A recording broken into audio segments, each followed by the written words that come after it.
pertanian menjadi andalan perekonomian Indonesia, bahkan Sektor rendahnya pertanian inflasi salah satu yang disokong memiliki suplai andil pangan besar yang terjaga. terhadap distribusi pertumbuhan domestik bruto atau PDB yang mencapai Kementerian Perdagangan 12,9 mendukung upaya triliun meningkatkan persen. ekspor komoditas pertanian. Kepala Puslitbang Hortikultura menjelaskan, hama lalat buah saat ini sudah menyerang tanaman mangga. Hingga saat ini, lalat buah masih dianggap sebagai salah satu hama paling penting pada buah dan sayur di banyak negara, termasuk Indonesia.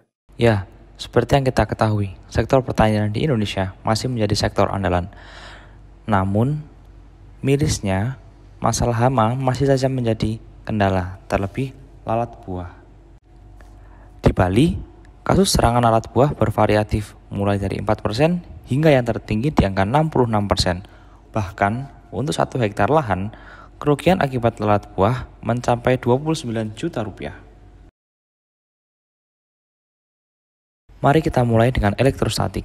Fenomena elektrostatik muncul dari gaya yang diberikan muatan listrik satu sama lain. Muatan listrik ada 2 jenis, yaitu muatan positif dan muatan negatif. Jika kedua muatan sejenis, maka akan saling tolak-menolak, sedangkan jika muatan berbeda jenis akan saling tarik-menarik. Hukum Coulomb secara matematis dapat dituliskan dengan persamaan F sama dengan K kali Q1 kali Q2 per R kuadrat, dengan K sama dengan 1 per 4 pi epsilon 0, sehingga didapatkan F sama dengan 1 per 4 kali pi kali epsilon 0 dikali Q1 kali Q2 per R kuadrat. Medan listrik adalah area atau daerah di sekitar muatan listrik yang memungkinkan adanya gaya listrik dengan arah keluar jika muatan positif dan arah masuk untuk muatan negatif. Ukuran seberapa kuat medan listrik disebut dengan kuat medan listrik. Medan listrik dapat dituliskan secara matematis dengan E sama dengan F per Q2. Jika F diuraikan maka menjadi E sama dengan K kali Q1 per R kuadrat. Secara sederhana, energi elektrostatis dapat dihasilkan dengan menggosokkan 2 buah isolator, seperti halnya ketika membuat kertas terangkat ataupun menjadi saling tolak-menolak. Lalu, apa hubungannya pertanian dengan medan listrik? Terdapat sebuah kawat pengantar yang diberikan tekanan tinggi negatif dan penghalang yang bermuatan positif. Perbedaan muatan ini yang akan membuat terjadinya gaya tarik-menarik di sekitarnya. Terlihat membingungkan, jadi begini rangkaiannya.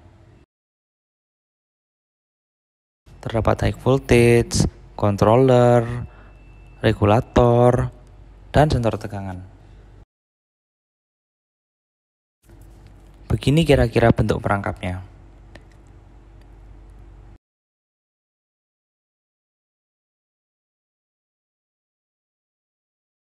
Diharapkan penggunaan teknologi ini mampu menyelesaikan permasalahan pertanian di Indonesia, terlebih hama. Alat ini dilengkapi dengan sistem kendali yang dapat ditentukan nilai masukannya, sehingga lebih fleksibel untuk digunakan.